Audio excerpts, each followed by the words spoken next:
Most people believe UFO encounters are peaceful meetings with advanced beings, gentle abductions with careful examinations, or, at worst, psychological experiences that leave no trace. But what happens when an ordinary morning walk through Scottish woodland becomes a violent assault?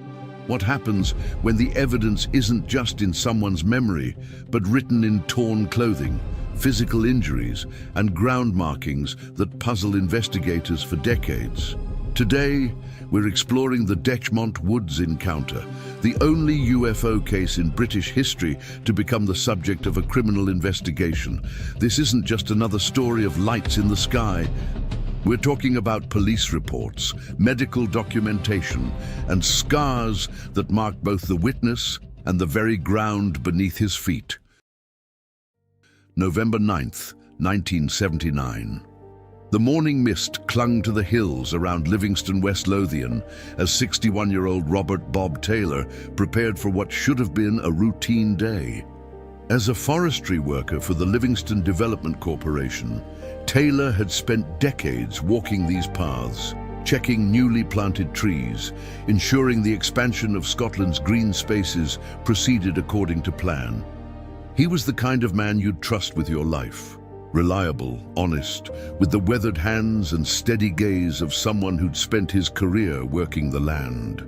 Livingston itself was a testament to Scottish ambition, one of the country's new towns designed to house Glasgow's overspilled population. The area around Dechmont Law, a prominent local hill rising above the developing community, was being transformed from ancient moorland into a managed forest. Young saplings dotted the landscape, separated by rough tracks and clearings that would, in time, become mature woodland. But in 1979, much of it remained open, exposed, a patchwork of old Scotland and new development. Taylor parked his pickup truck beside the road near the M8 motorway, the distant hum of traffic a constant reminder of the modern world encroaching on these ancient hills. His dog, Lara, bounded from the vehicle, eager for their morning inspection of the forestry plantation. The November air was crisp, carrying the scent of damp earth and dying leaves. Taylor grabbed his work gear and set off along the familiar forest path that wound up the side of Dechmont Law. This was his territory. He knew every tree, every track, every clearing in this section of the plantation. The work was methodical but satisfying, checking the health of young trees, noting any damage from deer or weather, ensuring the careful balance between nature and human planning was maintained. As he walked deeper into the woods, Lara trotting alongside, Taylor felt the familiar calm that came with solitude in the forest. It was approaching 10:30 in the morning when Taylor entered a clearing he'd visited countless times before. But this time something was wrong. Standing in the center of the open space, silent and imposing, was an object that had no business being there. According to Taylor's later testimony to police, the thing was massive, roughly 30 feet in diameter and shaped like a dome. Its surface appeared dark, almost metallic, with what he described as a strange textured quality. It wasn't sitting on the ground but hovering slightly above it, perfectly motionless, in a way that seemed to defy physics. There was no sound of engines, no visible means of propulsion, nothing to explain how such a large object could simply hang in the air over the Scottish countryside. Taylor stood frozen, his mind struggling to process what he was seeing. This wasn't some distant light that could be explained away as an aircraft or weather phenomenon. This was close, real, undeniably present. He could see the details of its surface and gauge its size against the familiar trees around the clearing. Whatever this thing was, it was here, in his forest, on his watch. But the dome wasn't alone. As Taylor watched in growing alarm, two smaller objects emerged from beneath the larger craft. These were roughly spherical, about the size of sea mines and covered with protrusions that looked disturbingly like spikes or anchors. They moved with purpose, rolling and bouncing across the clearing toward him with mechanical precision. What happened next, according to Taylor's account, transformed a bewildering encounter into something far more sinister. The mine-like spheres didn't stop their approach. Instead, they reached him and somehow attached themselves to his legs, just below the knees. Taylor described feeling them grab hold of his trousers, the fabric tearing as they began to drag him toward the larger craft. The sensation was unlike anything in his experience. These weren't hands or conventional machinery, but something that gripped with irresistible force. As they pulled him forward, Taylor caught a smell he would never forget, an acrid chemical odor that burned his nostrils and made his eyes water. The smell of something alien, something that had no place in the clean air of a Scottish forest. Taylor fought against the pull, his boots sliding across the forest floor as the spheres dragged him inexorably toward the waiting dome. He could feel the fabric of his work trousers giving way, the tough material that had served him through years of forestry work, now useless against whatever technology was at work. His chin scraped against something sharp, drawing blood. His legs burned where the objects gripped him, and then, as suddenly as it had begun, everything stopped. The next thing Taylor remembered clearly was lying alone on the forest floor, the clearing empty, except for the familiar sight of Scottish trees and morning sky. The dome was gone. The mine-like spheres had vanished. Only the torn state of his clothing and the growing pain in his legs and chin suggested that anything had happened at all. But as Taylor struggled to his feet, he realized the encounter had left its mark in more ways than one. His legs felt weak, uncertain. His head throbbed with the pain, unlike any hangover or illness he'd experienced. When he tried to call for help using the radio in his truck, he found that his voice wouldn't work properly. The words came out as unintelligible sounds, his tongue thick and unresponsive. The walk back to his pickup truck, normally a simple 15-minute journey, became an ordeal. Taylor stumbled and fell repeatedly, his usual sure-footedness abandoned. At one point, he found himself crawling rather than walking, his body refusing to cooperate with his desire to get away from the clearing as quickly as possible. When he finally reached his vehicle, Taylor sat behind the wheel for several minutes, trying to gather his strength and his wits. The radio still wouldn't work for him, or rather, he couldn't work the radio. His attempts to call for help produced only garbled sounds. Eventually, accepting that he'd have to get home under his power, he started the engine and began the careful drive back to Livingston. Taylor's wife, Mary, knew immediately that something was terribly wrong.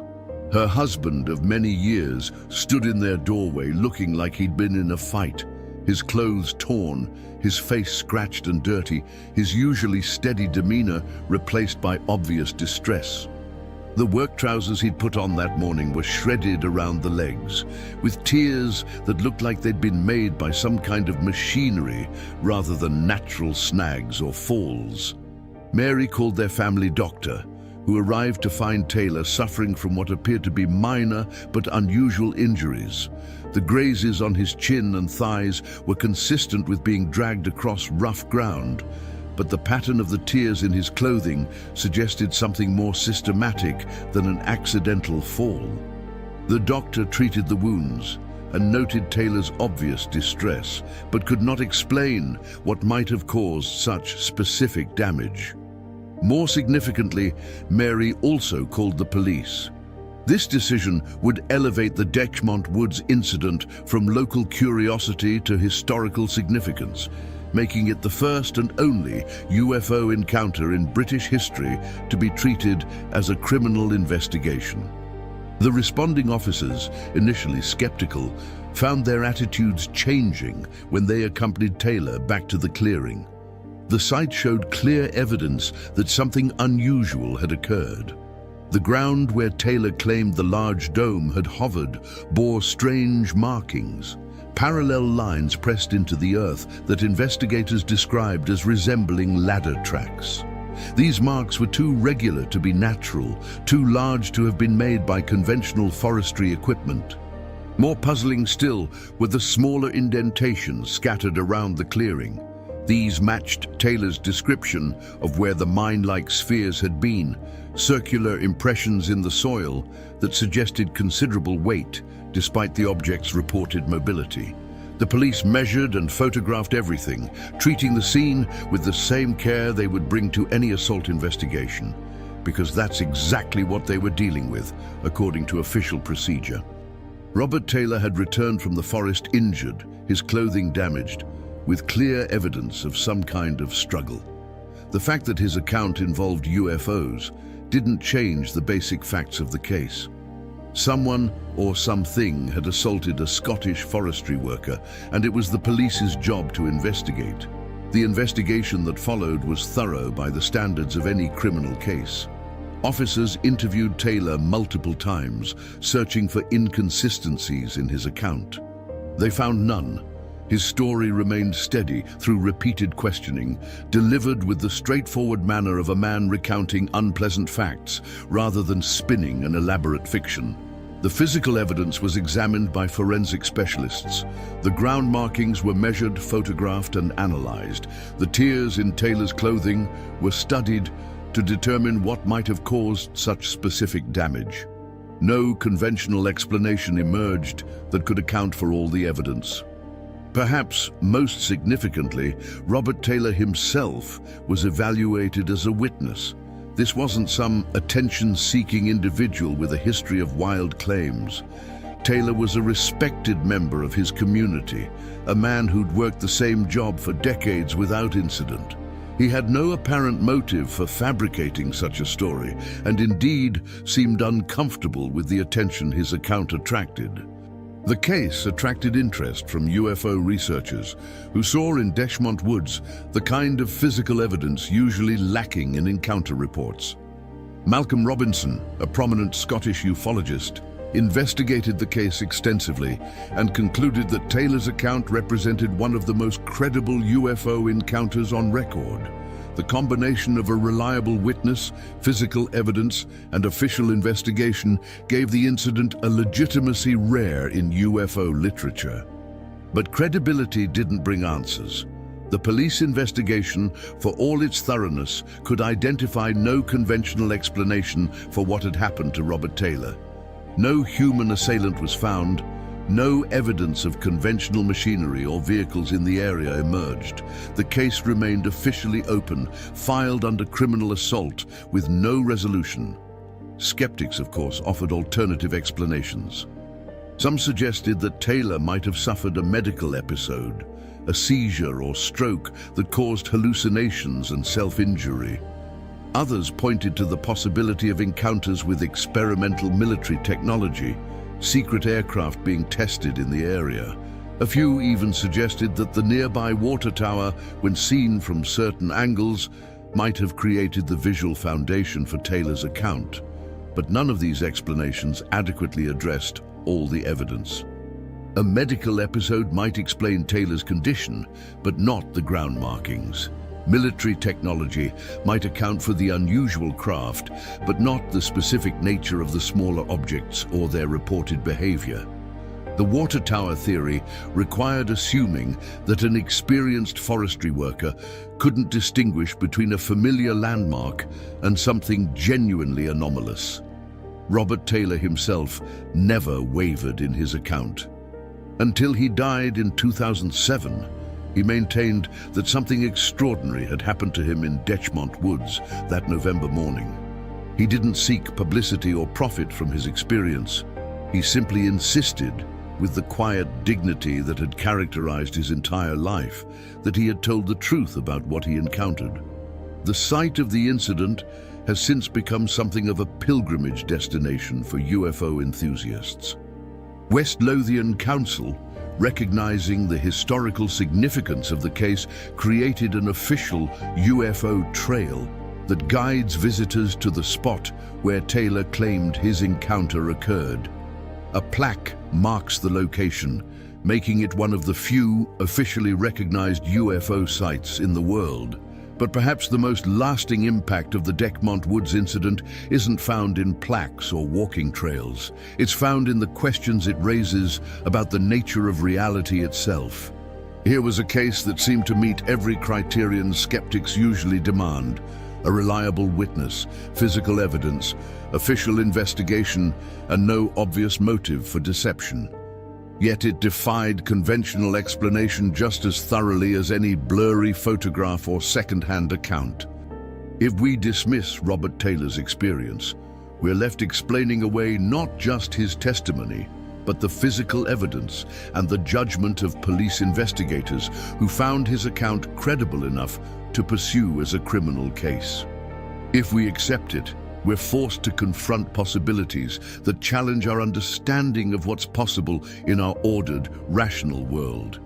The truth about what happened in Dechmont Woods may never be fully known. But the case stands as a reminder that reality sometimes refuses to conform to our expectations, that the line between possible and impossible isn't as clear as we might wish. In the Scottish forest where Robert Taylor took his morning walk, something occurred that authorities could investigate but not explain, document but not understand. And in the end, perhaps that's the most unsettling aspect of the entire encounter. Not that it happened, but that it remains, decades later, as mysterious as ever. The dome-shaped craft and its mine-like companions may have vanished from that clearing, but the questions they left behind continue to hover over the case like morning mist over the hills of West Lothian. Disclaimer: this video is based on public reports, eyewitness testimonies, and speculative analysis. Some details remain unverified. All interpretations are intended for informational and entertainment purposes only.